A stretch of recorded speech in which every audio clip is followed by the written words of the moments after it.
Bottes et tenues de pluie de rigueur, les autorités ont pendant 2 heures fait le tour d'un des lotissements les plus touchés à San Pellegrino. À l'intérieur des maisons, les pompiers et les hommes de la sécurité civile tentent de faire disparaître les traces de boue. Ici, presque tout le mobilier des rez-de-chaussée est à jeter. Dans ces habitations, l'eau est montée à plus de 40 cm de hauteur. Yvette Bastiagne a 87 ans. Sinistrée, elle revient chez elle pour la première fois depuis la crue et assiste fataliste aux opérations de nettoyage. Oh, madame, c'est la 6e ou 7e fois. J'ai eu jusqu'à 1,10 m d'eau ici dans cette maison. Le préfet et le maire ont plusieurs fois été interpellés par des habitants inquiets. Dans les lotissements, après les inondations de 2015, 2 zones avaient été définies. Dans le centre, les villas peuvent continuer à être habitées. Les assurances doivent indemniser les habitants.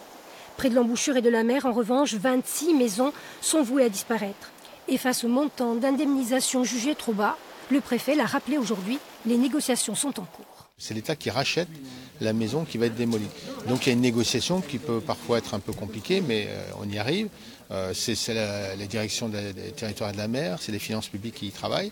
Donc ça, c'est une première étape. Ensuite, en dehors de la bande de retrait, les propriétaires ont la possibilité, s'ils le souhaitent, de créer ce qu'on appelle une zone refuge. Tout le secteur est classé inondable et les maisons n'y ont plus de valeur. Pourtant, ce sinistré apprend aux autorités qu'il vient d'emménager avec sa femme et son enfant. Il a en fait acheté la maison il y a 1 mois sans avoir eu connaissance du danger réel et envisage de déposer plainte pour tromperie.